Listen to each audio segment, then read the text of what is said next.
السلام عليكم ورحمة الله وبركاته. إن الحمد لله والصلاة والسلام على رسول الله أما بعد.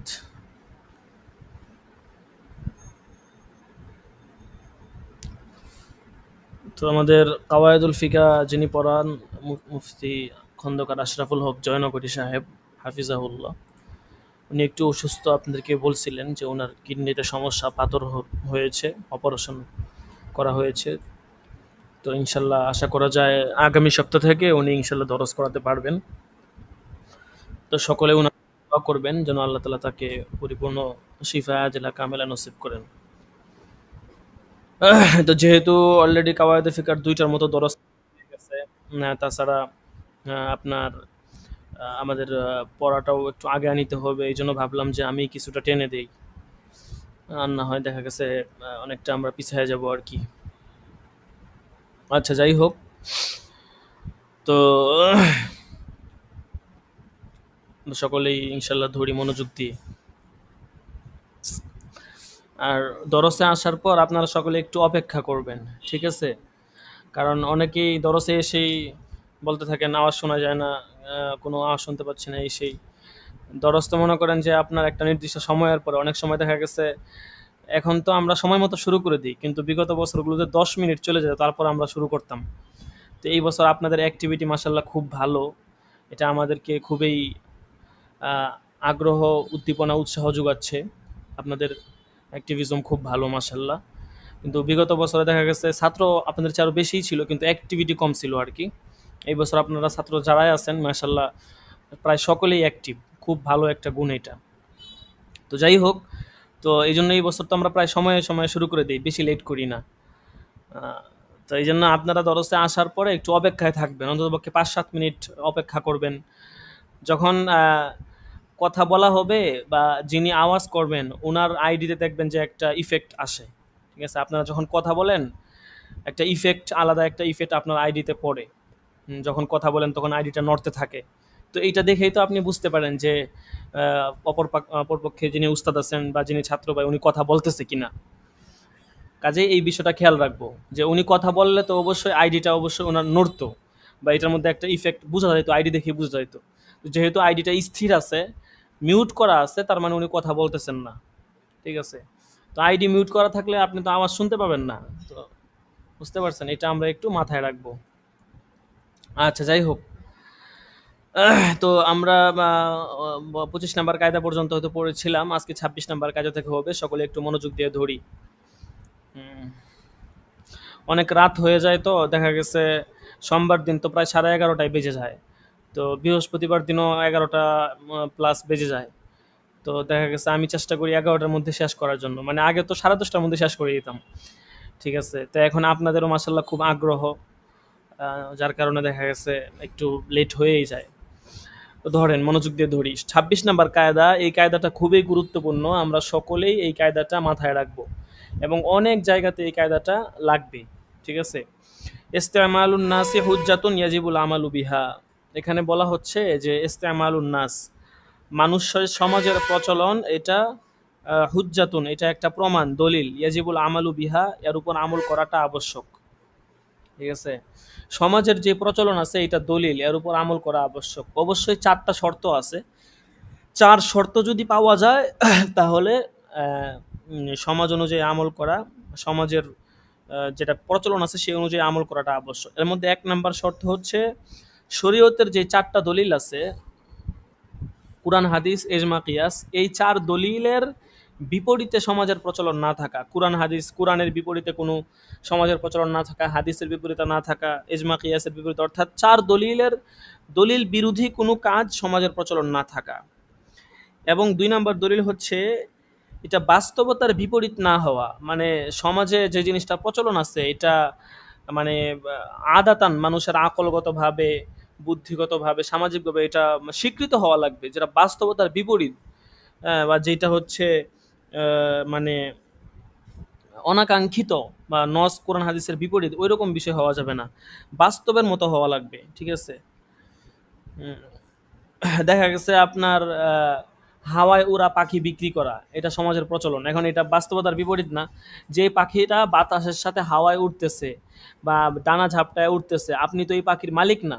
তো এই পাখির মালিক যদি আপনি না হন, তাহলে এই পাখিটা আপনি কিভাবে বিক্রি করবেন? হ্যাঁ, তো এটা বাস্তবতার বিপরীত হয়ে গেল না? এইটা এরকম হওয়া যাবে না, বুঝতে পারছেন? ৩ নাম্বার, লেনদেন করার সময় সেটা সমাজে প্রচলন থাকা। আপনি যখন যেই লেনদেনটা করবেন বা যেই বিষয়ের লেনদেন হবে, এটা সমাজে প্রচলন থাকা লাগবে। এমন হতে হতে পারবে না যেটা সমাজে প্রচলন নাই বা এটা প্রচলন বিমুখ, এরকম হতে পারবে না। ৪ নাম্বার হচ্ছে সামাজিক প্রচলন সবসময় এক থাকা। ঠিক আছে? সবসময় সমাজের প্রচলন এক থাকা। এমন হতে পারবে না যে সমাজের প্রচলন ভিন্ন। আজকে ১ মাসে এক প্রচলন ছিল, ২ মাস পরে আরেকটা প্রচলন। হ্যাঁ? এরকম হতে পারবে না। সবসময় সমাজের প্রচলন আ এক থাকা লাগবে। তো এই ৪ টা শর্ত আপনার যদি পাওয়া যায়, তাহলে উম দেখা গেছে আপনার ওই সমাজের রীতি অনুযায়ী এবং ওইটা মানাটা আবশ্যক। যেমন ধরেন একটা উদাহরণ দেই, যে কোনো সমাজের প্রচলন হচ্ছে যারা মানে আপনার শ্রমিক আছে, মজদুর, এরকম শ্রমিক যারা আছে, এদেরকে শনিবার দিন বিনিময় দেওয়া হয়, বা শনিবার দিন তাদের আহ, কাজের পারিশ্রমিক দেওয়া হয়।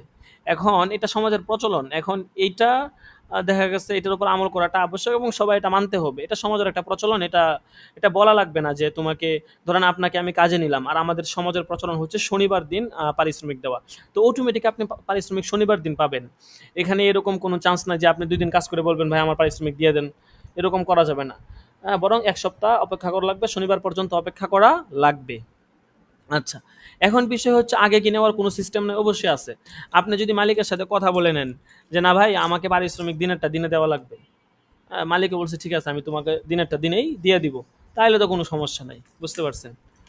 আচ্ছা, তো এই ছিল ২৬ নাম্বার কায়দা। তারপরে ২৭ নাম্বার কায়দা, আল ইসলামু ইয়ালু ওয়ালা ইউলা আলাইহি। যদিও এই কায়দার কোনো বাস্তবতা নাই, ২৭ নাম্বার কায়দা শুধু আমরা মুখে মুখে পড়তেছি, কিন্তু ফিলহাল এই কায়দার কোনো বাস্তবতা নাই। ঠিক আছে, কায়দা কায়দার জায়গায়, কোরআন কোরআনের জায়গায়, হাদিস হাদিসের জায়গায়, আমরা আছি আমাদের জায়গায়। তো আল ইসলামু ইয়ালু ওয়ালা ইউলা আলাইহি, ইসলাম সর্বদা বিজয়ী হয়, ওয়ালা ইউলা আলাইহি, এবং ইসলামের উপর কোনো কিছু বিজয়ী হয় না। আল্লাহু আকবার। স্বাভাবিক সকল ক্ষেত্রে ইসলাম প্রাধান্য পাবে। ঠিক আছে? দেখা গেছে মুসলমানদের দেশে যদি আপনারা মুসলমানরা বসবাস করে, সেখানে মুসলমানদের নিয়ম, মুসলমানদের বিষয়াবলী সবকিছু ইসলাম এখানে আপনার প্রাধান্য পাবে।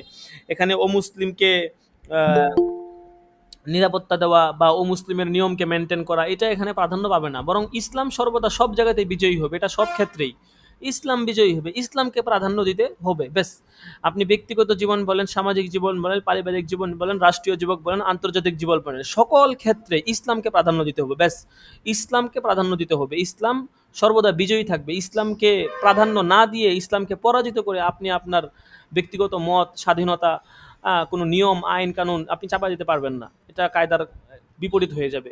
এটাই হচ্ছে ২৭ নম্বর কায়দা। তারপরে ২৮ নম্বর কায়দা, আল ইশারাতুল মাহুদাতু লিআখরাসিন কাইবারাতিন নাতিকি। কাওয়ায়েদে ফিকহ আমি হচ্ছে গত বছরের আগের বছর সম্ভবত পড়িয়েছিলাম। মানে আমি পুরো কিতাব একবার পড়িয়েছিলাম। তো বিশেষ করে প্রথম দিকে তো মোটামুটি সব কিতাবেই আমার পড়ানো হয়েছে। এই জন্য আলহামদুলিল্লাহ মোটামুটি মুতালা আছে, কাজে আপনাদের চিন্তার কোনো কারণ নেই। তো দেখেন, মনোযোগ দিয়ে সকলে ধরেন, বুঝতে পারবেন।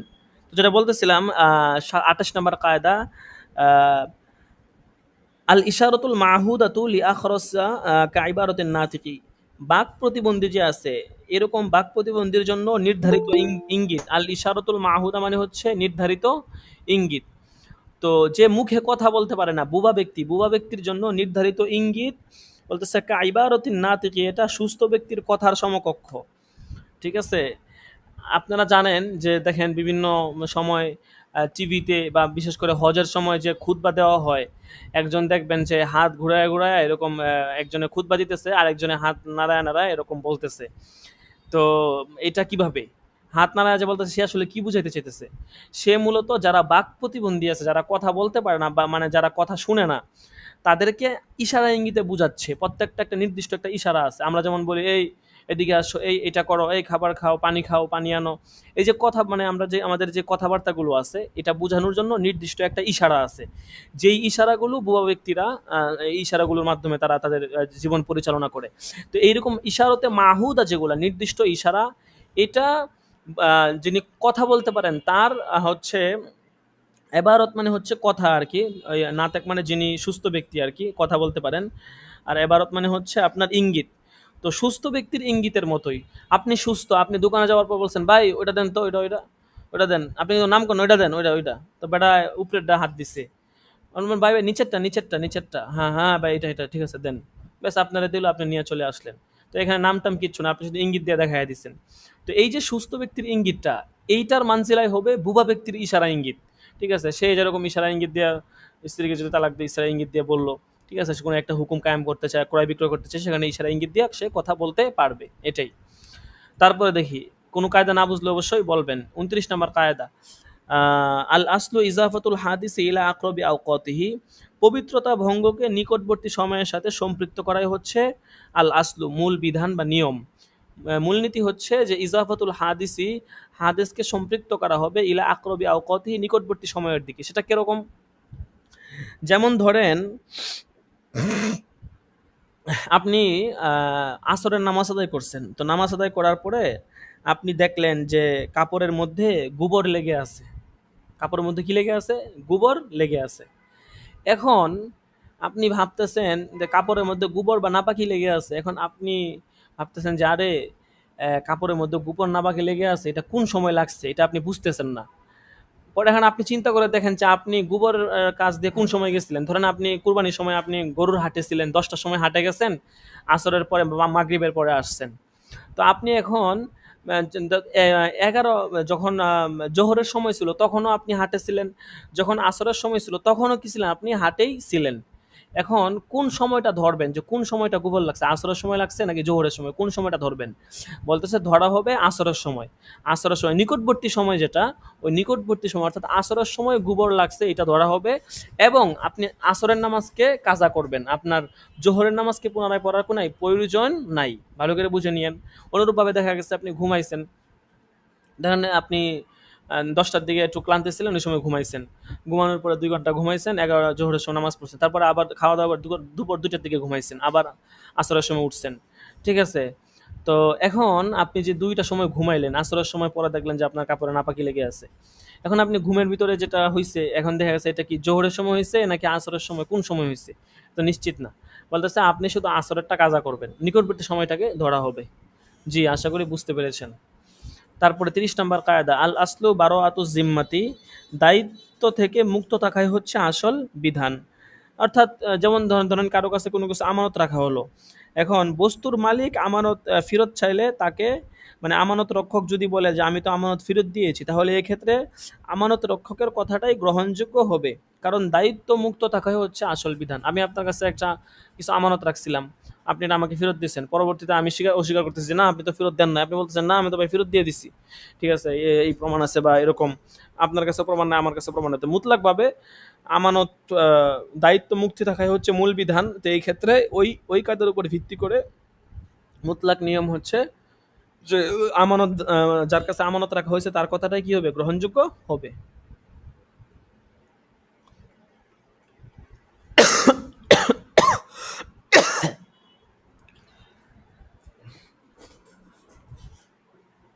আল্লাহু আকবার। তারপরে দেখেন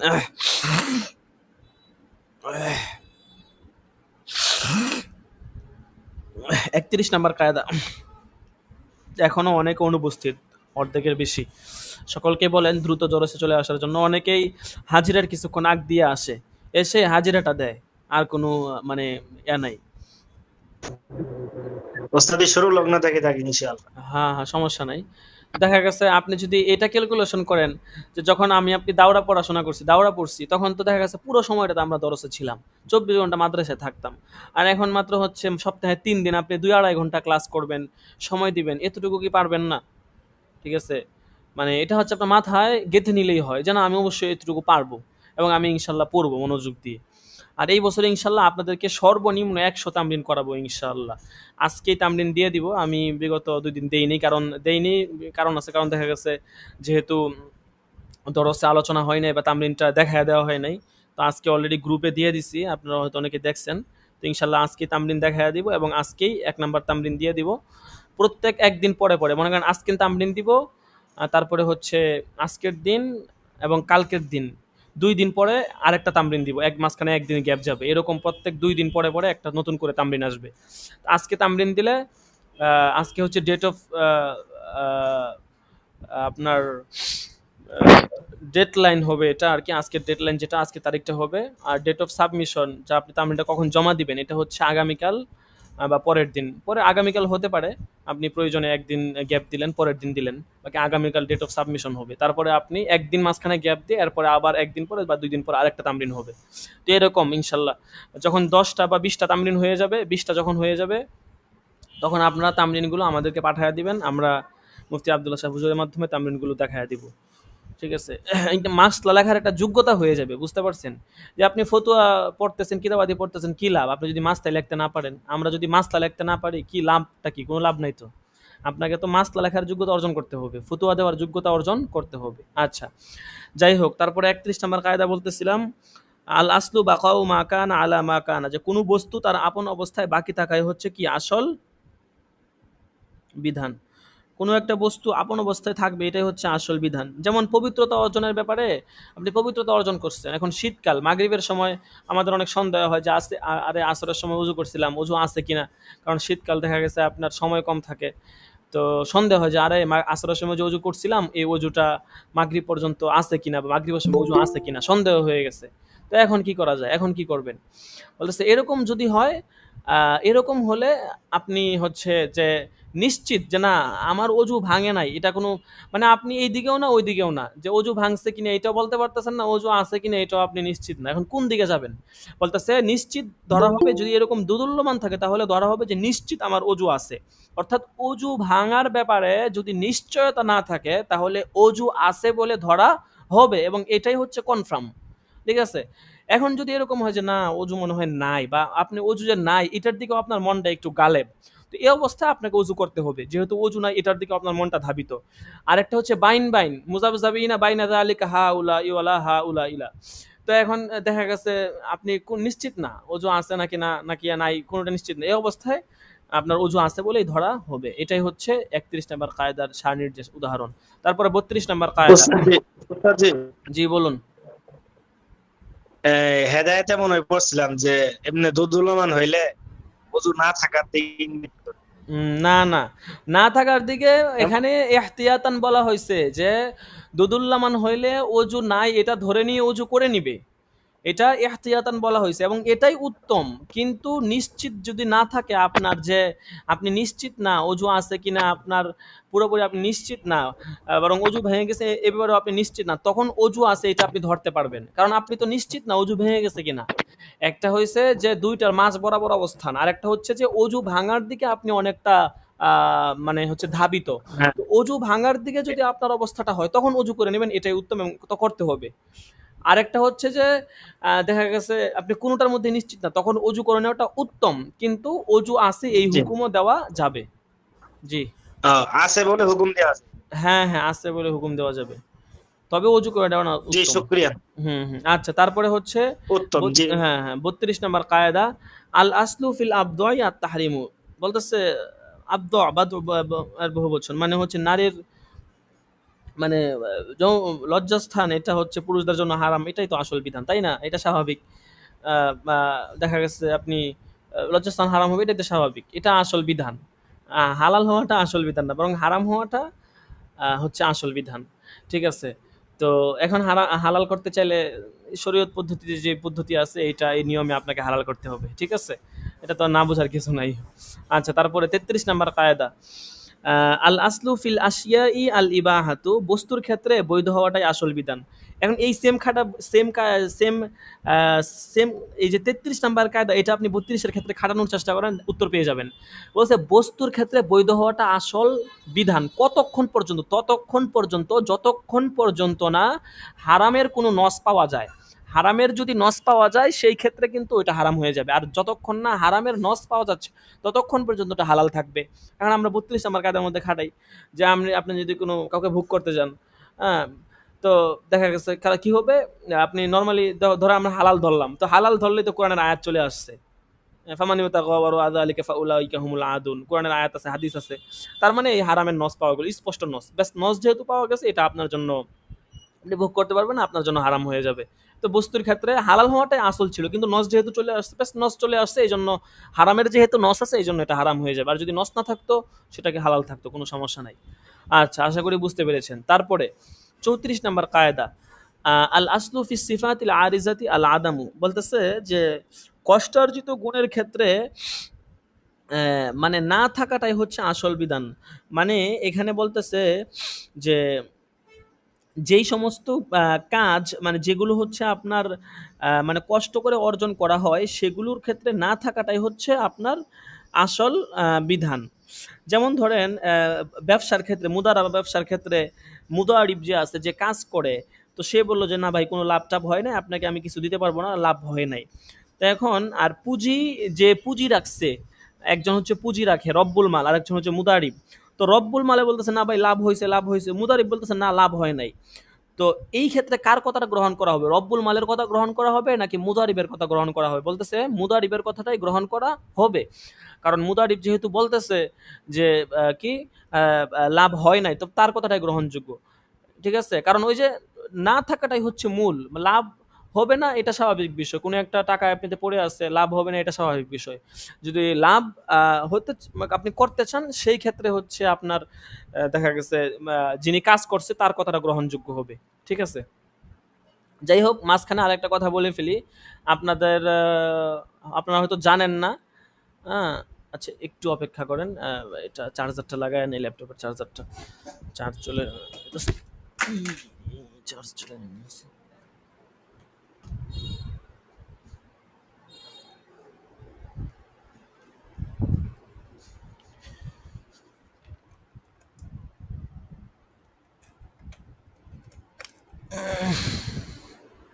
আচ্ছা, তো যেটা বলতেছিলাম, আপনারা হয়তো অনেকেই জানেন না, আমাদের বিগত ব্যাচের স্টুডেন্টরা জানে এবং অনেকে আলহামদুলিল্লাহ আছে। তো আমাদের একটা আহ, আপনার ওয়েবসাইট আছে, একটা ব্যবসায়িক অফিসিয়াল পেজ আছে, কারণ আমাদের যারা হচ্ছে পরিচিত লোক এদেরকে আমরা আর কি ইনভাইট করে এখানে নিয়ে আসি আর কি। তো দেখা গেছে আমরা আপনাদেরকে এই বিষয়টা আমি পরে দেখাবো, ক্লাসের পরে দেখাবো, এখন শুধু একটু মাথায় দিয়ে রাখি যে এটা আপনার যেহেতু এই ব্যবসার বিষয়টা আসছে কায়দাটা, এই জন্য হঠাৎ করে মাথায় আসলো আর কি। আপনারা হয়তো অনেকেই জানেন না বা কেউ না জানার এই কথা, কারণ জানানো হয় নাই যেহেতু।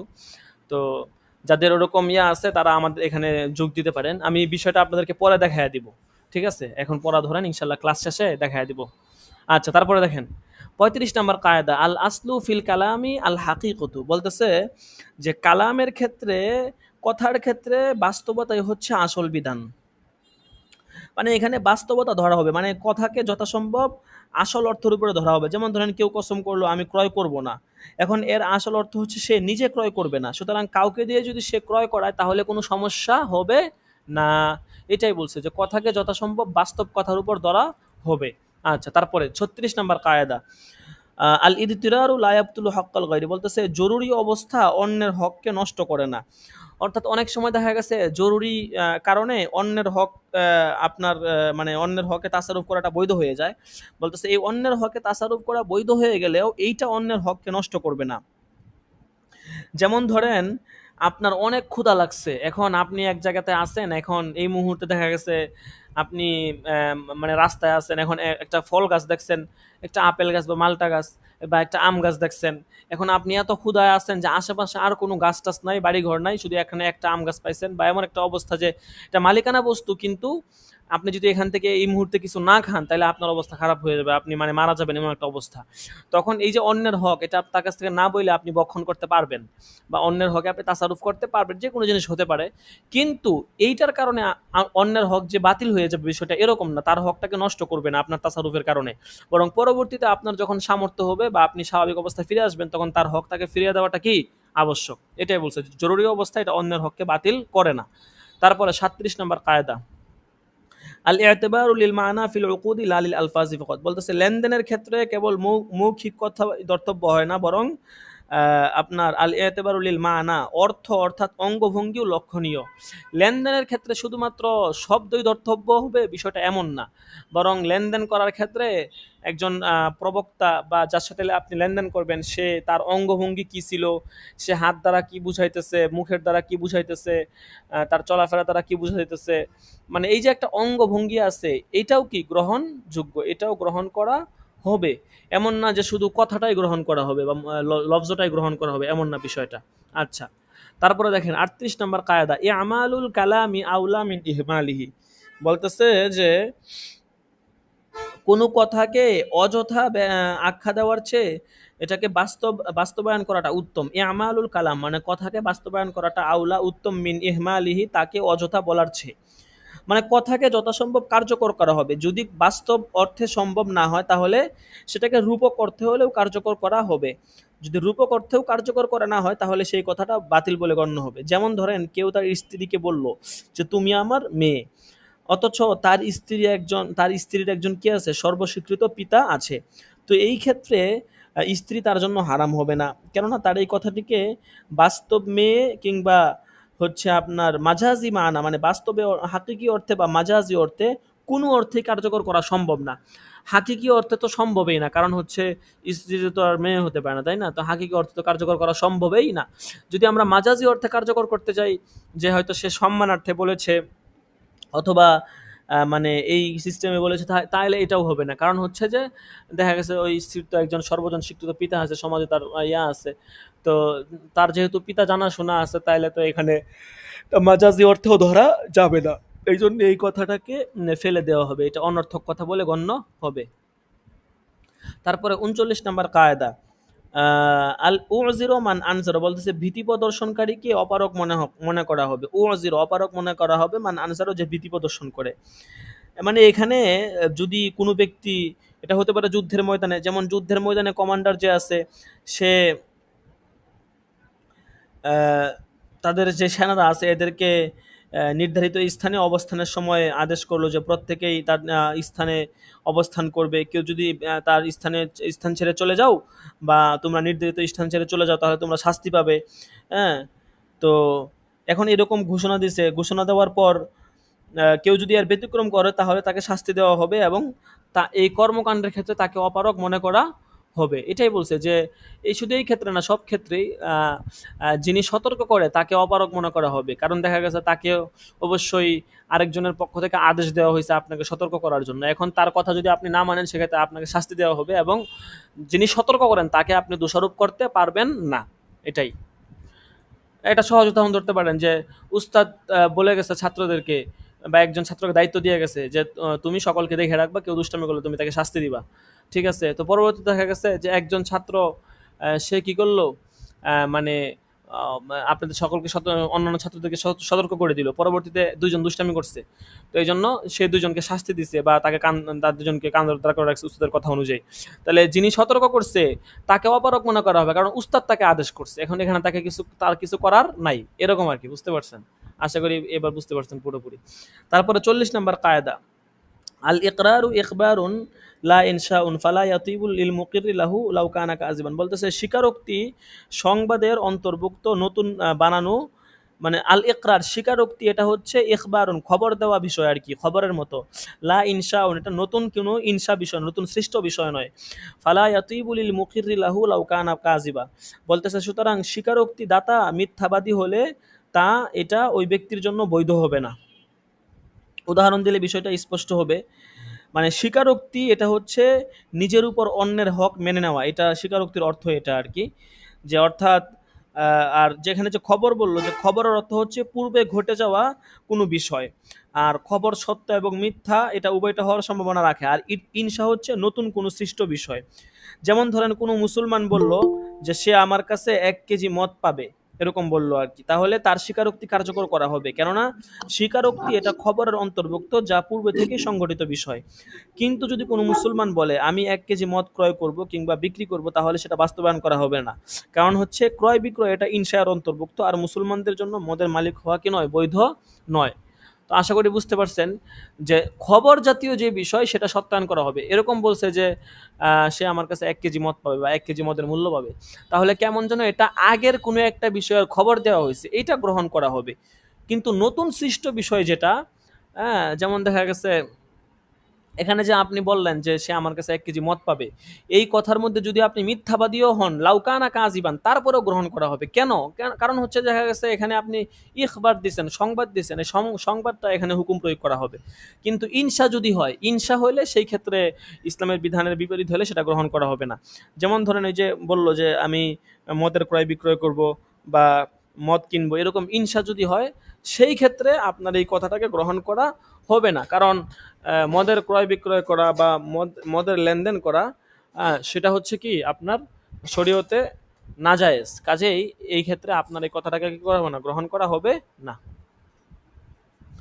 আচ্ছা, যাই হোক, তো হচ্ছে 40 নাম্বার কায়দা আমরা পড়লাম। চাইছিলাম যে আমি 50 পর্যন্ত শেষ করব আর কি, কিন্তু পারলাম না।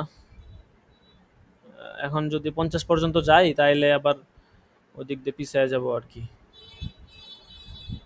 সমস্যা নাই, পরবর্তীতে একদিন পরের ক্লাসে আবার 30টা পড়ে নিতে পারলে হয়ে যাবে, সমস্যা নেই। আবার তামরিন দেখাইতে হবে, তো আবার অনেক কাজ আছে। তো 40 পর্যন্তই থাকুক ইনশাল্লাহ। 41 থেকে আগামী দরসে হবে। আমি একটা স্ক্রিনশট দিয়ে দেই।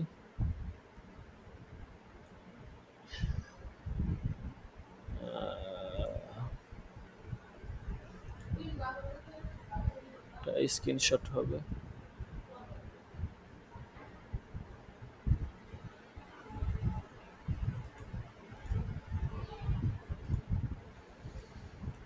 আল্লাহু আকবার।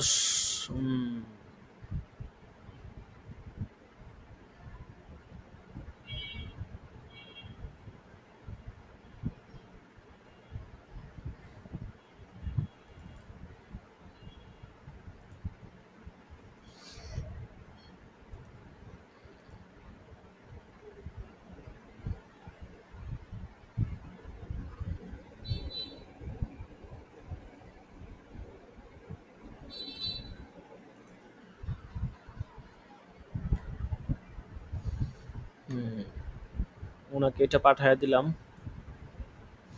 41 নাম্বার কাজে থেকে ইনশাল্লাহ আগামী দরসে হবে। আচ্ছা, তো ঠিক আছে, যেটা বলতেছিলাম যে তো আজকে এ পর্যন্তই থাকুক কাওয়ায়েদে ফিকহ। আমরা ইনশাল্লাহ আল আসবাব নাজায়েরটা একটু ধরি, ঠিক আছে, এটা একটু ধরি। তারপরে ইনশাল্লাহ আপনাদেরকে তামরিনের বিষয়টা বলবো, তামরিন দেখায় দিব। আর এরপরে তামরিন দেখানোর পরে আমাদের যেই ব্যবসায়িক সাইটটা আছে এটাও আপনাদেরকে ইনশাল্লাহ দেখায় দিব।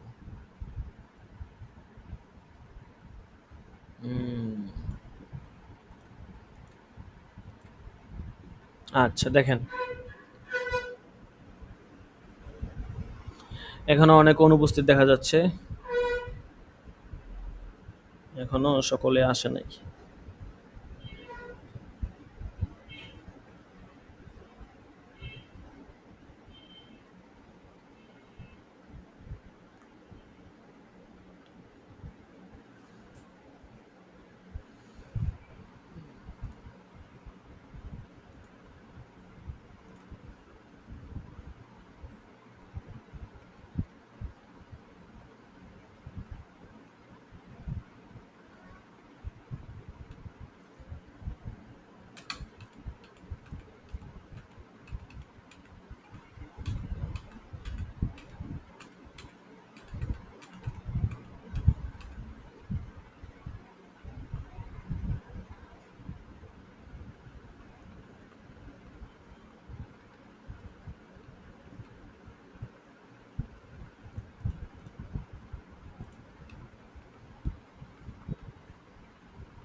দেখেন আমরা এই পর্যন্ত পড়ছিলাম গত সবকে, ওয়াসুদুর ইনশিরাহা ওয়া ইউফিদুল উমুর ইত্তিসা ওয়া ইনফিতাহা, এই পর্যন্ত পড়ছিলাম আর কি।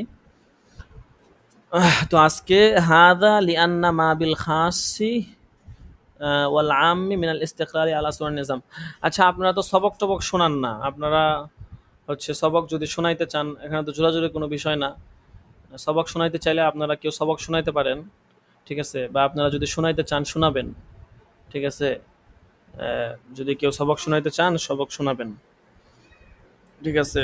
কারণ সবক না শোনালে তো দেখা গেছে আপনার মধ্যে একটা থাকবে না, মানে দেখা গেছে একটা দায় সারা ভাব থাকবে যে আরে সবক তো ধরেই না, টেনশন নাই, ঠিক আছে। এখন দেখা গেছে ক্লাসে হাজিরা টাজিরা ডাকা হয়, তাতেই অনেকেই একটু কড়াকড়ি মনে করে, অনেকে উপস্থিত হয় না।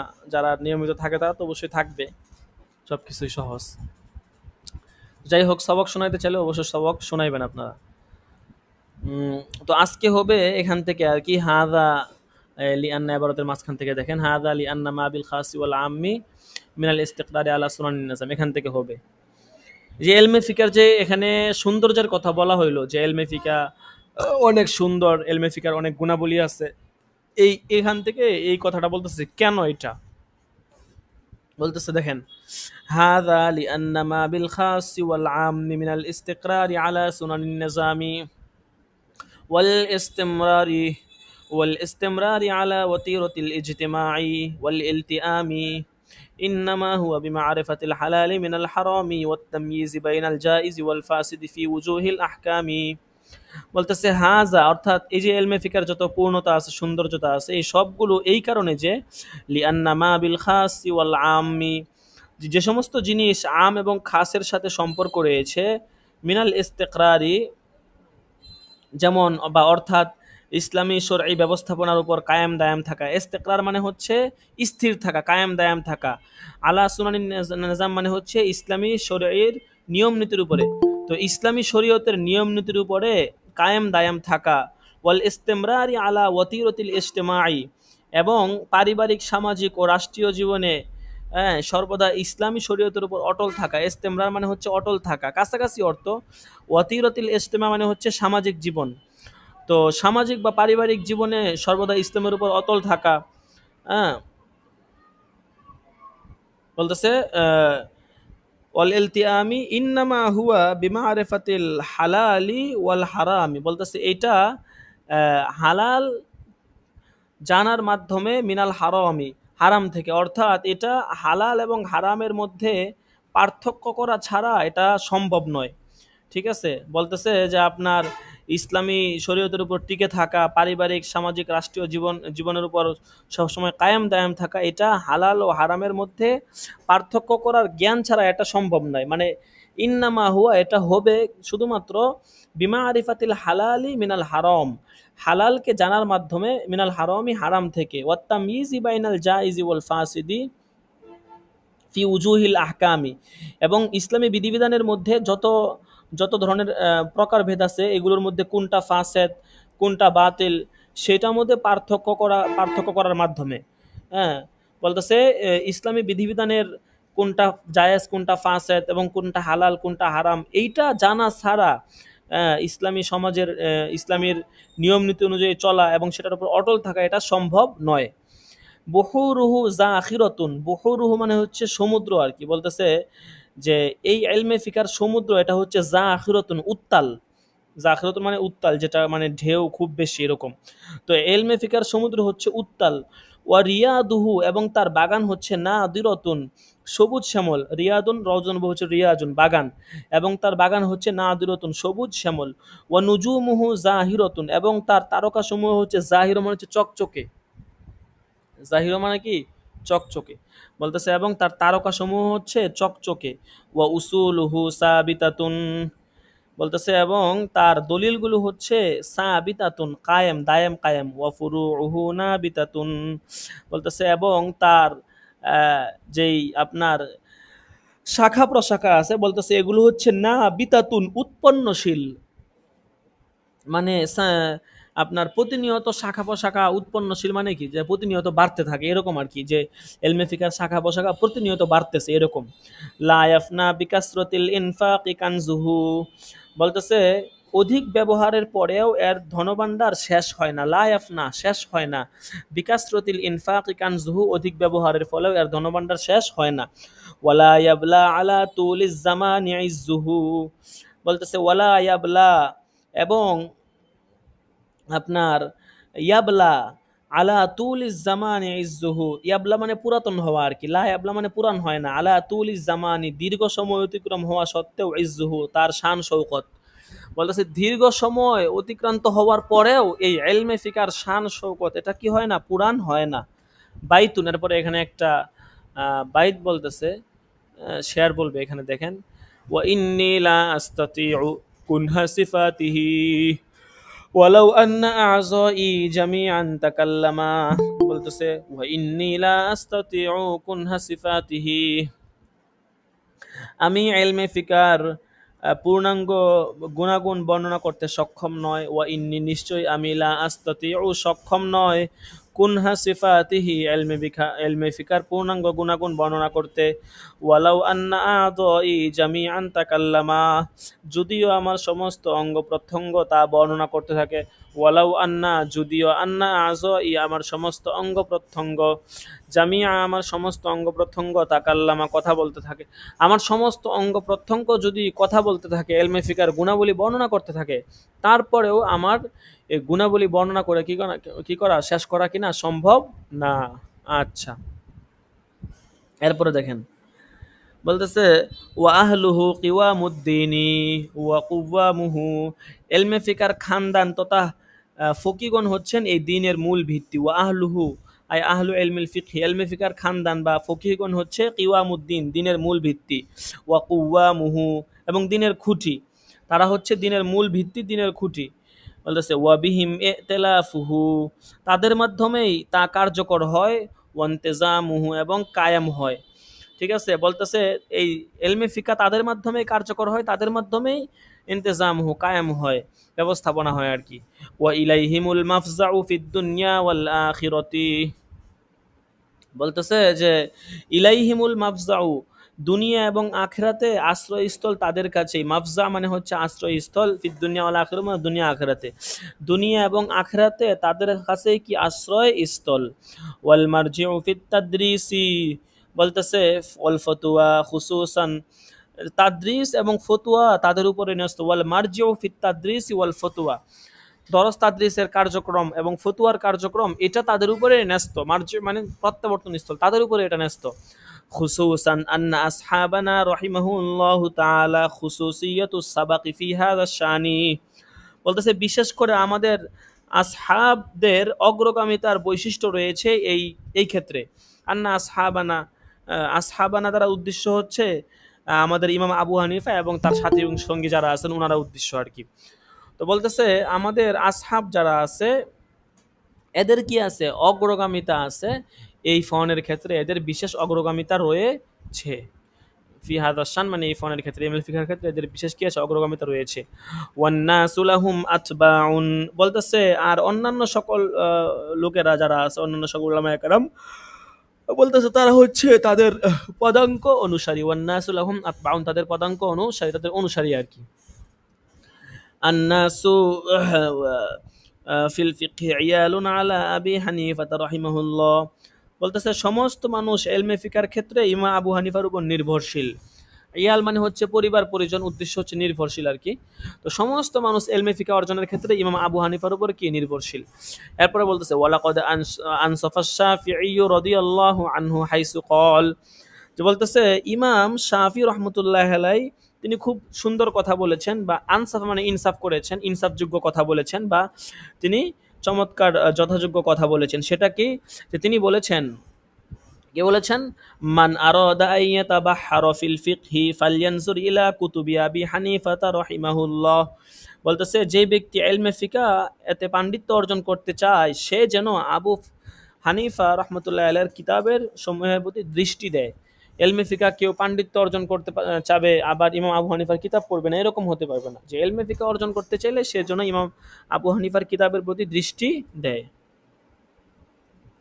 কামা নাকালাহু ইবনু ওয়াহবান আন হারমালাতা ওয়া হুয়া কাস-সিদ্দিকি, বলতেছে যেমনটি ইবনে ওয়াহবান রহমতুল্লাহ আলাইহি নকল করেছেন হারমালা থেকে এই কথাটা আর কি, ওয়া হুয়া কাস-সিদ্দিক এবং তিনি বলেছেন যে আবু বকর সিদ্দিকের মতো, তিনি হযরত আবু বকর সিদ্দিক রাদিয়াল্লাহু তাআলা আনহুর মতো, লাহু আজরুহু ওয়া আজরু মান দাওয়ানাল ফিকহা, বলতেছে তিনি তার নিজের প্রতিদান পাবেন, ওয়া আজরু মান দাওয়ানাল ফিকহা ওয়া আল্লাফাহু ওয়া ফাররাহু আহকামাহু আলা উসুলিহি ইলা ইয়াউমিল কিয়ামah। বলতেছে তিনি তো নিজের প্রতিদান পাবেন, পাশাপাশি কিয়ামত পর্যন্ত যারা সেটা দাওয়ানা এলমে ফিকা যারা সন্ন্যস্ত করেছেন, বিন্যস্ত করেছেন, ওয়া আল্লাফা যারা এটা সংকলন করেছেন, ওয়া ফাররা আহকামাহু যারা এর বিধিবিধান কি করেছেন, বের করেছেন, বলতেছে সকলের প্রতিদান কি তিনি পাবেন। আচ্ছা, এখানে যে একটা তাসবি দিচ্ছে না, ওয়াহুয়া কাস সিদ্দিকি, তাসবিটা একটু বুঝেন। যে তাসবিটা এভাবে দেওয়া হয়েছে যে মানে যেমনিভাবে রাসূল সাল্লাল্লাহু আলাইহি সাল্লামের ইন্তিকালের পর হযরত উমর রাদিয়াল্লাহু তাআলার সাথে পরামর্শ করে হযরত আবু বকর রাদিয়াল্লাহু তাআলা আনহু সর্বপ্রথম কোরআন জমা শুরু করেছেন, তেমনিভাবে ইমাম আবু হানিফা রহমতুল্লাহ আলাইহি ও সর্বপ্রথম ইলমে ফিকহ বিভিন্ন ফর্মে জমা করতে শুরু করেছেন। এই দিক থেকে তাসবিহ দেওয়া হয়েছে আর কি। রাসূলের ইন্তিকালের রাসূল যখন দুনিয়াতে ছিলেন তখন তো কোরআন সংকলন আকারে ছিল না, পুরো কোরআনই ছিল, কিন্তু এরকম সংকলন আকারে পুরো কোরআনটা ছিল না, দেখা গেছে লেখা ছিল আর কি, কিন্তু সবগুলো একসাথে জমা ছিল না। তো আবু বকর সিদ্দিক রাদিয়াল্লাহু তাআলা আনহু, উমর রাদিয়াল্লাহু আনহু পরামর্শক্রমে পুরো কোরআনটা একসাথে জমা করেছেন। তো তিনি যেমন এই কোরআন জমা করার ক্ষেত্রে কাজ সিদ্দিক আবু বকরের মতো, আবু বকর যেমন এই কোরআন জমা করছেন, তো ইমাম আবু হানিফা হচ্ছেন এরকম আবু বকরের মতো ইলমে ফিকহ সংকলনের ক্ষেত্রে এভাবে তাসবিহ দেওয়া হয়েছে আর কি, বুঝতে পারছেন? আচ্ছা, তারপরে দেখেন আরেকটু পড়ি। ওয়া ইন্নাল মাশাইখাল কিরামা قد ألفوا ما بين مختصر ومطول من متون وشروح وفتاوى। বলতেছে মাশায়েখ কিরাম বিশেষভাবে মাযহাব এবং শরঈ বিধান বর্ণনার ক্ষেত্রে খুব চেষ্টা প্রচেষ্টা ব্যয় করেছেন। ওয়া ইন্নাল মাশাইখাল কিরাম অবশ্যই মাশায়েখ কিরাম কদ আল্লাফু তারা সংকলন করেছেন মা বাইনা মুখতাসরিন ওয়া মুতাওয়ালিন সংক্ষিপ্ত এবং দীর্ঘ গ্রন্থ, মিন মুতুনিন ওয়া শুরুহিন ওয়া ফাতওয়া মতন সরা এবং ফতুয়ার সংক্ষিপ্ত এবং বিস্তারিত গ্রন্থ তারা কি করেছেন, রচনা করেছেন, সংকলন করেছেন। বলতেছে ওয়াজতাহাদু ফিল মাযহাবি ওয়াল ফতোয়া, এবং তারা মাযহাব এবং ফতোয়ার ক্ষেত্রেও তারা খুব চেষ্টা প্রচেষ্টা করেছেন। ওয়া হাররারু ওয়া নাক্কাহু, এবং তারা কি করেছেন, হাররারু মাযহাবের মাসলা মাসাইলগুলোকে সুবিন্যস্ত করেছেন, ওয়া নাক্কাহু সেগুলোকে সংশোধন করেছেন। শাকারাল্লাহু সা'য়াহুম, আল্লাহ তাআলা তাদের এই চেষ্টার উত্তম বিনিময় দান করুক। শাকারাল্লাহ, আল্লাহ তাআলা কৃতজ্ঞতা আদায় করবেন, তাদের চেষ্টার উত্তম বিনিময় আল্লাহ তাআলা কি করুন, তাদেরকে দান করুন। ইল্লা আন্নী লাম আরা লাহুম কিতাবান ইয়াহকি কিতাবাশ শাইখি তাজউদ্দিন আস-সুবকি। বলতেছে এটা ভালো কথা, তবে নিশ্চয়ই আমি হানাফি মানে আমাদের হানাফি মাশায়েখ যারা, মাশায়েখের কোনো কিতাব এমন দেখিনি। আন্নী লাম আরা লাহুম মানে আমি হানাফি মাযহাবের বা হানাফি মাশায়েখদের কোনো কিতাব লাম আরা এমন দেখিনি, কিতাবান এমন দেখিনি কোনো কিতাব, ইয়াহকি কিতাবাশ শাইখি তাজউদ্দিন আস-সুবকি আশ-শাফিঈ। বলতেছে যেই কিতাবটা তাজউদ্দিন সুবকি শাফি রহমতুল্লাহর একটি কিতাবের মতো, মুশতামিলান আলা ফুনুনিন ফিল ফিকহি, যা ইলমে ফিকহের উপর ইলমে ফিকহের বিষয়ের উপর মুশতামিল, ব্যাপৃত আর কি বা বিস্তৃত। ওয়াকদে কুনতু লাম্মা ওয়াসুলতু ফি শারহিল কানজি ইলা তাবয়িজিল বাইইল ফাসিদি। বলতেছে আমি যখন কানজের সরা বাহরুর রায় একটা প্রসিদ্ধ ফতুয়ার কিতাব, অনেকে নাম শুনছেন, এটা কিন্তু আমাদের এই মুসান্নাফ লেখছেন। তো এই কানজুদ দাকায়েকের সরা, এটা কানজুদ দাকায়েক হয়তো অনেকে পড়ে থাকবেন, আমরাও কিছুটা পড়ছিলাম। তো এই কানজুদ দাকায়েকের সরা যখন আমি বাহরুর রায়েক লিখি, এবং এটা লিখতে লিখতে যখন ইলা তাবয়িজিল বাইইল ফাসিদি, বাইউল ফাসেদ অধ্যায়ের তাবয়িজ পর্যন্ত পৌঁছালাম, আল্লাফতু কিতাবান, বলতেছে তখন আমি এমন একটি কিতাব রচনা করলাম, মুখতাসরান ফি জাওয়াবাতি ওয়াল ইস্তিসনাআতি মিনহা। বলতেছে আমি তখন কি করলাম, আপনার মানে ফিকহি নিয়ম নীতি এবং ইস্তিসনা সম্পর্কে একটি সংক্ষিপ্ত কিতাব লেখলাম, যার নাম রেখেছিলাম আল ফাওয়াইদুজ জাইনিয়া ফিল ফিকহিল হানাফিয়া। এই কিতাবটার নাম রেখেছি সাম্মাইতুহু আল ফাওয়াইদুজ জাইনিয়া ফিল ফিকহিল হানাফিয়া ওয়াসালা ইলা 500 যাবিতাতিন। বলতেছে এই কিতাবে প্রায় 500 নিয়ম নীতি ছিল, অনেক সুন্দর একটা কিতাব এটা, 500 নিয়ম নীতি ওই কিতাবের মধ্যে আছে। ফাউলহিমতু আন আসনা কিতাবান আলা নামাতিস সাবিকি। বলতেছে সুতরাং আমার অন্তরে ইলহাম হলো, অন্তরে আসলো আর কি বিষয়টা, যে আন আসনা কিতাবান আমি আরেকটা কিতাব রচনা করব, আলা নামাতিস সাবিকি পূর্বের নিয়ম নীতি অনুযায়ী, মুস্তামিলান আলা সাবআতি ফুনুনিন যেটা 7টা বিষয়ের উপর ন্যস্ত হবে। ইয়াকুনু হাযাল মুআল্লাফান নাওআস সানি মিনহা। বলতেছে এই সংকলনটি তাজউদ্দিন সাবকি এর কিতাবের মতোই হবে। ইয়াকুনু হাযাল মুআল্লাফ এই কিতাবটা হবে আর নাওআস সানি মিনহা এর দ্বিতীয় প্রকার। এর দ্বিতীয় প্রকার মানে হচ্ছে ওই যে তাজউদ্দিন সাবকি যে কিতাবটা লেখছেন, এটা উদ্দেশ্য আর কি, যে তাজউদ্দিন সাবকি যে কিতাবটা লেখছেন উনার কিতাবের মতোই হবে। যে উনি যে কিতাবটা লেখছেন, যেটা এলমে ফিকার অনেকগুলো বিষয়কে সমন্বয় করছে, অনেকগুলো বিষয় এখানে নিয়ে আসছে। তো এই আমি একটা কিতাব লিখতে চাইলাম যেটা এই তাজউদ্দিন সাবকির কিতাবের মতোই হবে। এখন আল আউয়ালু এখান থেকে তিনি যে কিতাবটা লেখছেন এই কিতাবের মধ্যে ৭টা বিষয় আছে। আল আউয়ালু, তারপরে এই যে দেখেন এখানে আছে আসানি, আসালিসু, আর রাবিউ, আল খামিসু, আসাদিসু, আর এরপরে আছে সাবিউ ও আর জমিন কারামিল্লাহিল ফাত্তা, এখান থেকে আর কি তারপরে আলোচনা শেষ হবে। হুম, ঠিক আছে। এই হচ্ছে বিষয়।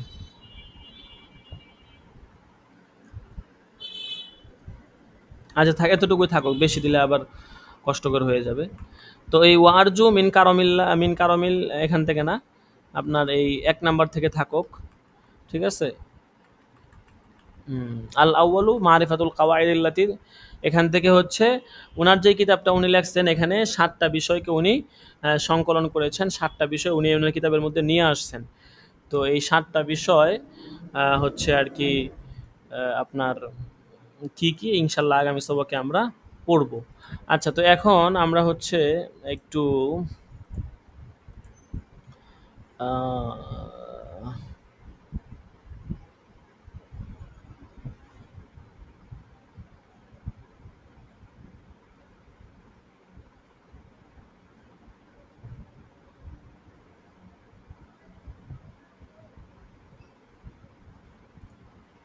আমরা এখানে যেই আপনাদেরকে যেই ইয়াটা দিলাম,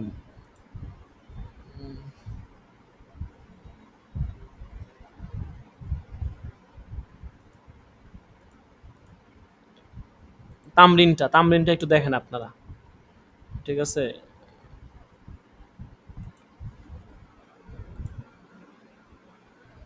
উম,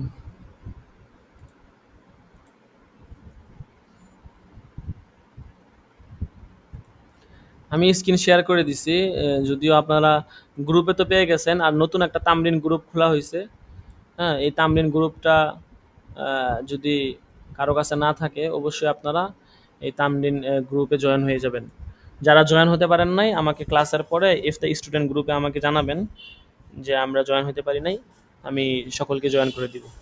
দেখেন তামরিন লেখার নিয়মটা দেখেন, ভালো করে সকলেই দেখে নেন।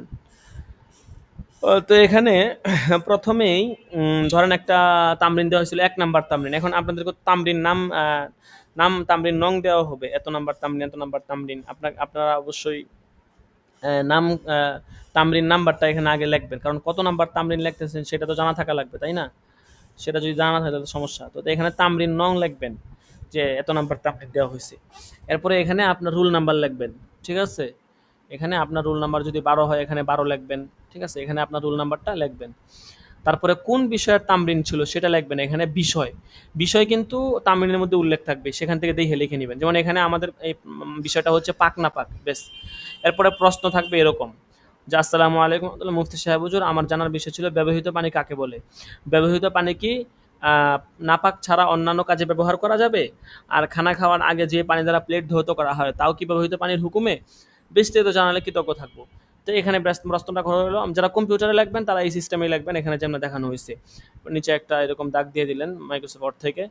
এরপরে এখানে উত্তর দেওয়ার পরে এখানে যেহেতু সালাম দেওয়া হয়েছে সালামের উত্তর নেবেন শুরুতে, তারপরে বিসমিল্লাহ বলে আপনার কথা শুরু করবেন।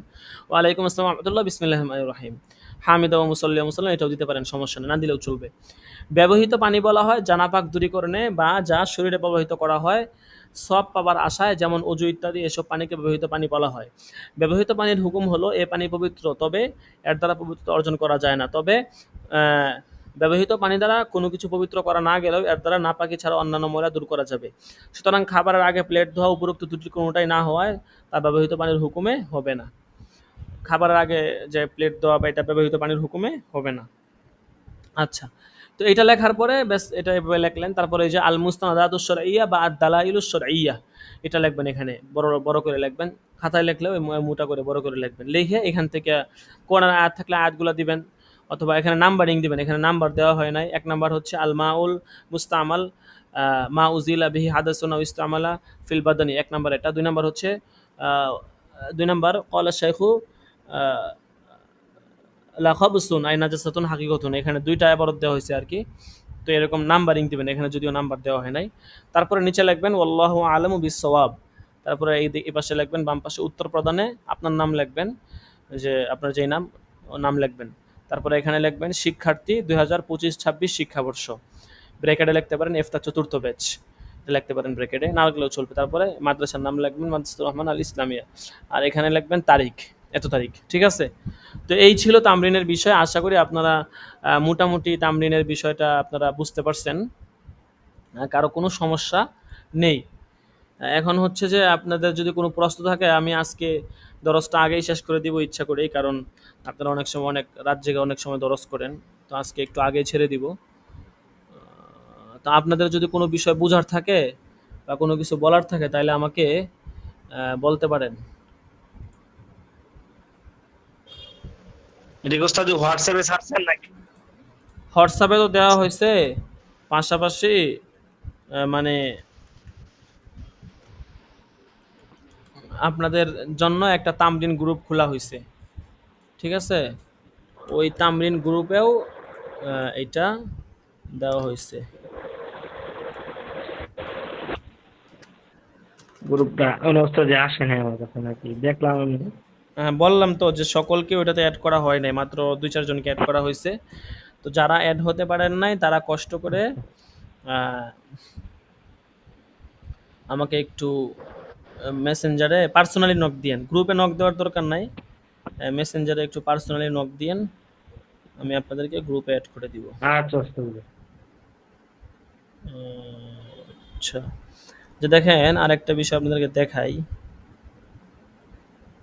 যেটা বলছিলাম দেখাবো, এটা নফল বিষয়, তারপরে অনেকের অনেক ইচ্ছা থাকে, বা অনেকে দেখা গেছে আপনারা বিশ্বস্ত কোনো জায়গা ওইরকম খুঁজে পান না, ঠিক আছে? তো আমরা ওইটা আপনাদের জন্য রাখছি। এখতিয়ারি বিষয়, একটু অপেক্ষা করেন, আপনাদেরকে দেখাইতেছি বিষয়টা। আল্লাহু আকবার।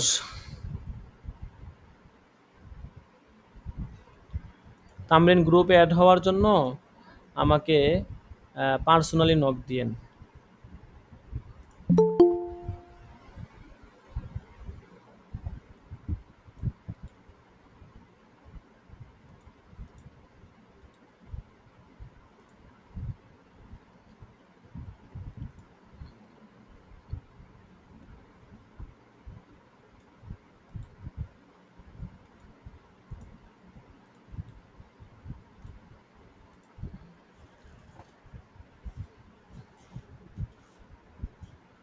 আচ্ছা, ও আপনারা তো স্ক্রিন দেখতেই আছেন। তো এটা মূলত একটা বিজনেস সাইট আর কি, মানে আপনাদের যে এই মার্কাজের অফিসিয়াল ওয়েবসাইটটা আছে, এটার অধীনেই দেখেন, এই যে mrislamia.com, এটার অধীনে একটা সাব ডোমেইন নিয়ে এই কাজটা করা হয়েছে, invest.mrislamia.com, ঠিক আছে? তো আমাকে মেসেঞ্জারে নক দিয়েন, হোয়াটসঅ্যাপে না, গ্রুপে অ্যাড হওয়ার জন্য মেসেঞ্জারে নক দেন। আচ্ছা, তো এখানে দেখেন,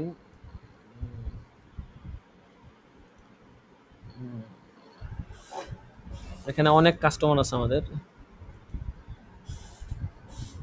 এটার একটা সফটওয়্যারও আছে মোবাইলে, মোবাইল থেকে আপনি চালাইতে পারবেন, সফটওয়্যার আছে। প্রথমে আপনি ওয়েবসাইটটাতে আসলে এরকম আসবে যে এই কোম্পানি সম্পূর্ণরূপে সুদমুক্ত বিনিয়োগের একটি বিশ্বস্ত প্ল্যাটফর্ম, প্রদর্শিত সকল মুনাফা ও লভ্যাংশ আনুমানিক হার নির্ধারণ করা হয়েছে। তবে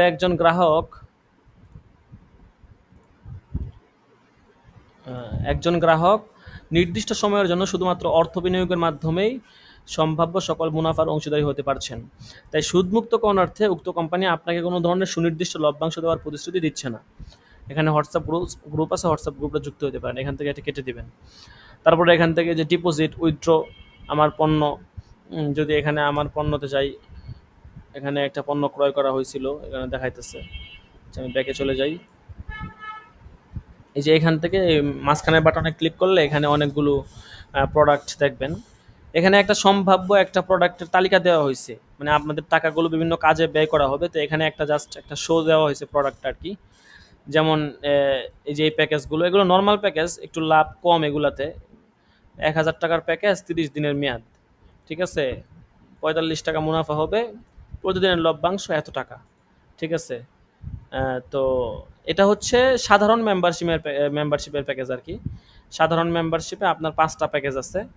এরপরে আছে প্রিমিয়াম মেম্বারশিপ, মাত্র 15 দিন টাইম, 100 টাকা, 10 টাকা মুনাফা হবে। এটা মানে নর্মাল কাস্টমারদের জন্য আর কি, ঠিক আছে, যারা হচ্ছে আপনার খুচরা কাস্টমার থাকে না কিছু, তো এগুলা মূলত খুচরা কাস্টমারদের জন্য, ঠিক আছে। বাকি একটা প্রিমিয়াম একটা অপশন আছে, সেটা হচ্ছে 3 নম্বরে। এই যে এটা হচ্ছে আপনার সুপার প্রিমিয়াম মেম্বারশিপ, সর্বনিম্ন প্যাকেজে 10,000 টাকা। এটার মেয়াদ হচ্ছে 30 দিন। এটা প্রতিদিন 23 টাকা 33 পয়সা আপনার লভ্যাংশ আসবে, আনুমানিক মুনাফা আসবে প্রায় 700 টাকা, ঠিক আছে। তো এরপরে হচ্ছে 20,000 টাকা একটা প্যাকেজ আছে, আজকে একজনে 20,000 টাকা এই প্যাকেজটা নিল, ঠিক আছে। তো কিছুক্ষণ আগে মাগরিবের সময় টাকা পাঠাইছে। তো এরপরে আছে আপনার 30,000 টাকার প্যাকেজ, 40-50 এই প্যাকেজটা আছে আর কি। তো এই প্যাকেজটাই 3 নাম্বার প্যাকেজটাই চলতেছে আর কি, এইটাই বেশি চলে, বাকি 2টা প্যাকেজ চলে না। ওই 2টা আর কি যারা নর্মাল, অনেক সময় দেখা গেছে আপনার 500, 1,000, 2,000 টাকা দিনের পর দিন বিকাশে পড়ে থাকে। তো দেখা গেছে বিকাশে না রাখে আপনি এখানেও চাইলে রাখতে পারেন, এতে করে দেখা গেছে আপনার একটা লাভ্যাংশ চলে আসলো, ঠিক আছে। এবং এই সাইট সম্পর্কে আচ্ছা এটা তো ছোট বড় করা যায়, এই সাইট সম্পর্কে আরো ইনশাল্লাহ বিস্তারিত জানতে পারবেন, ঠিক আছে। এখানে আপনার এখানে যাওয়ার পরে এই যে এখানে আসবেন, আমাদের তথ্য, ঠিক আছে, আমাদের তথ্যতে আসবেন। আসার পরে একটু অপেক্ষা করেন।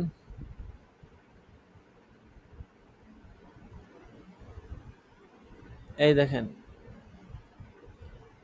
এই যে আপনাদের মাদ্রাসার পেজে নিয়ে আসছে, তো এখানে সূচিপত্র আছে, ঠিক আছে।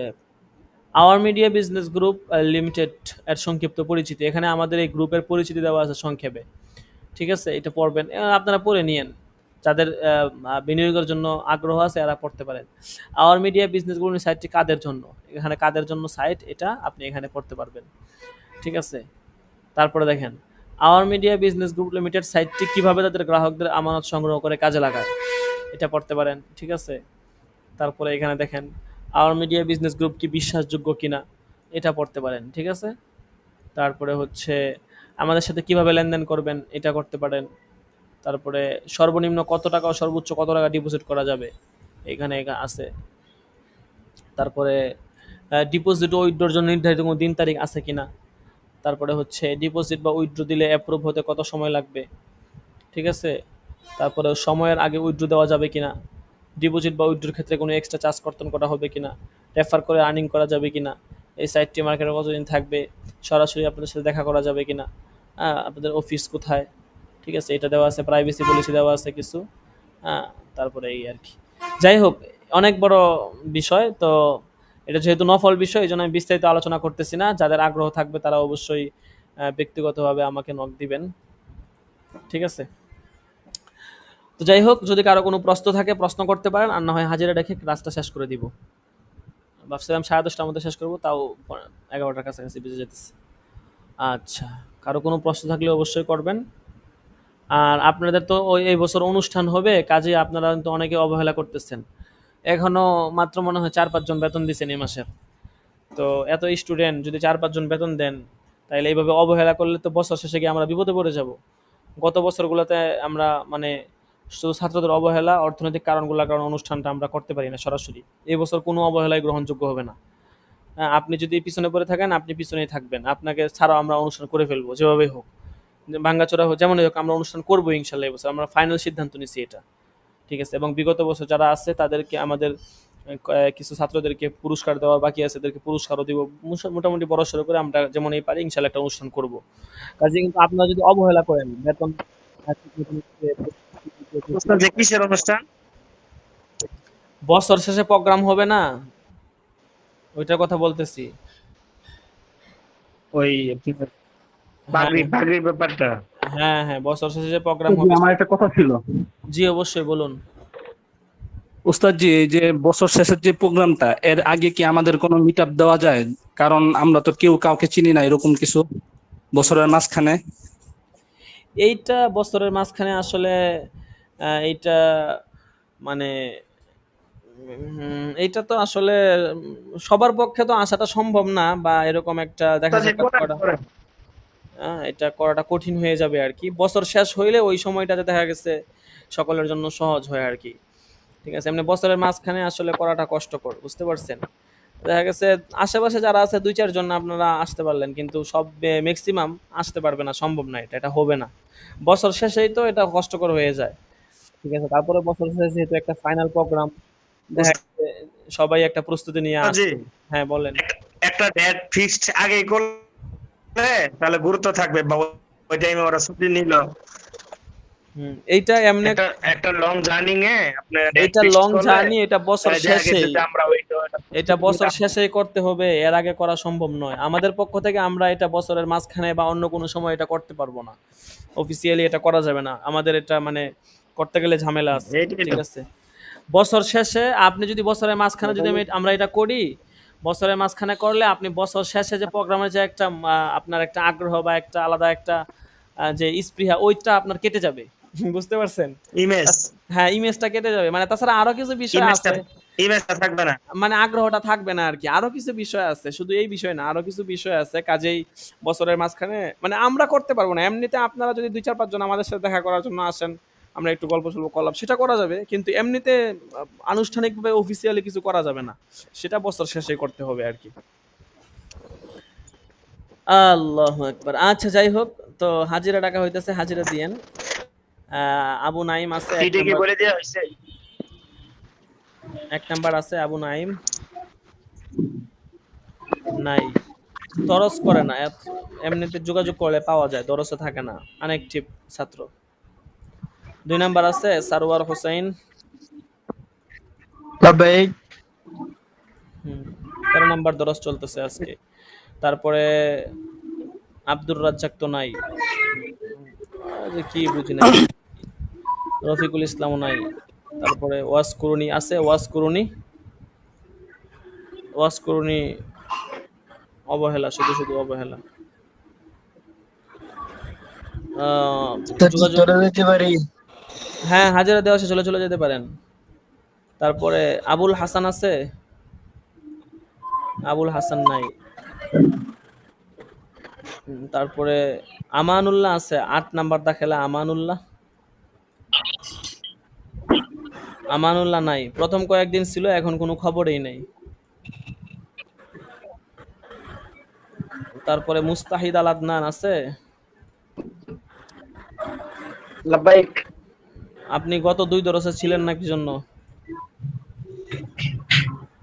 হ্যাঁ, আগের দরকার ছিলাম উস্তাদজি, তখন আমার ওয়াইফাই চলে গেছিল প্রায় 11টা দিকে, আমার সারা ক্লাস ছিলাম, 11টার দিকে ওয়াইফাই চলে গেছে। ও, তো থাকলে তো আমাকে বলবেন, আমি হাজিরা দিয়ে দিব, আর না থাকলে তো গাইন পড়ে যাবে। না, আমি মেসেঞ্জারে দিয়ে রাখছিলাম যে যে আমার বিদ্যুৎ চলে গেছে, পরে আমি মেসেঞ্জারে একটা মেসেজ দিছিলাম ও গ্রুপের মধ্যে। আচ্ছা ঠিক আছে, আমি হাজিরা দিয়ে দিচ্ছি 12 নাম্বার দরসে, কিন্তু 11 নাম্বার দরসে গাইন আছে, 11 12 আর 13তে হাজিরা আছে, 11তে গাইন। খুরশেদ আলম, খুরশেদ আলম নাই, দেখেন উনি সব সময় লাভবাহিক দিব দেরি করে, পরে আইসে কাপঝাপ করে। আপনি কোথায় খুরশেদ আলম? এই দেখেন, এই লোকটা কিন্তু আছে, অথচ কোনো খবর নাই। এই লোকটা খোরশেদ আলম ভাই মনে হয় কোনো কাজে ব্যস্ত। হ্যাঁ আছে, কিন্তু আছে, উনি সবার আগে ক্লাসে আসছে, আজকে সবার আগে উনি ক্লাসে আসছে। ঠিক আছে, তো এটা কেমন হইলো? আপনি লাভবাহিক দেওয়ার সময় আপনার খবর নাই, বাকি সময় আপনি ক্লাসে আছেন, এটা হাস্যকর হয়ে গেল না? এর আগে সেম এরকম। ঠিক আছে, মানে উনার লাভবাহিক দেওয়ার সময় ওনার খবর থাকে না, আশ্চর্য অবস্থা। হ্যাঁ, রাকিবুল ইসলাম আছে, 12 নাম্বার দাখেলা নাই। আবু ইউসুফ 13 নাম্বার দাখেলা। লাব্বাইক ওস্তাদ জাসি। 14 নাম্বার আছে শাহাদাত হুসাইন, 14 দাখেলা শাহাদাত। 15 নাম্বার আছে সাকিবুল ইসলাম। লাব্বাইক 13 নম্বর দেখালা আসি ওস্তাদ। 13 নাম্বার হাজিরা দেওয়া হয়েছে তো। তারপরে 16 নাম্বার আবু নাইম। 17 নাম্বার আছে শাহাদাত হুসাইন। 17 নাম্বার শাহাদাত নাই।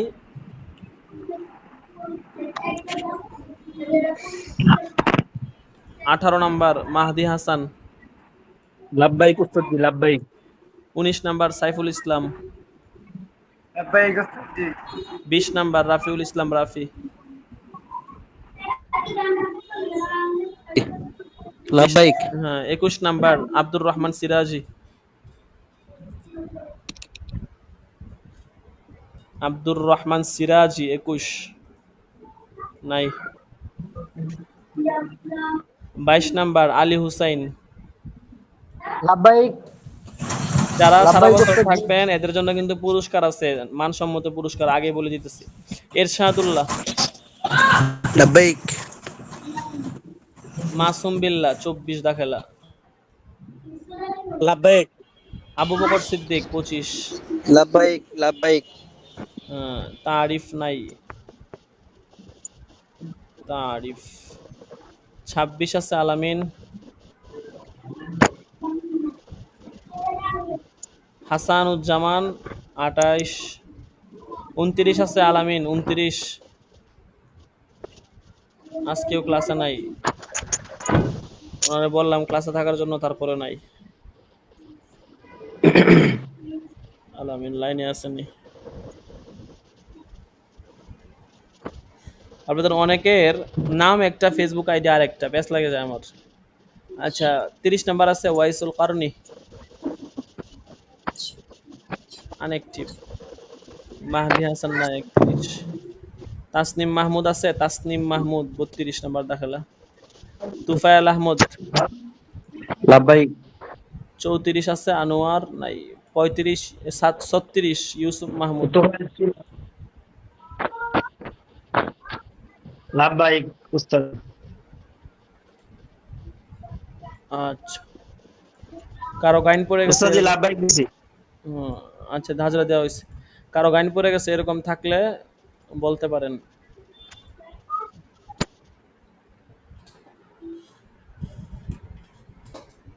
হাজিরা দিয়ে দেওয়া হবে। আল্লাহু আকবার। আচ্ছা ঠিক আছে, তো আজকে এ পর্যন্তই। সকলেই ভালো থাকবেন, জাযাকুমুল্লাহ। ইনশাল্লাহ আগামী সোমবার দিন দেখা হবে দরসে। তামরিন দিয়ে দিব গ্রুপে, সকলেই চলে আসবেন গ্রুপে। জাযাকুমুল্লাহ। আসসালামু আলাইকুম ওয়া রাহমাতুল্লাহি ওয়া বারাকাতুহু।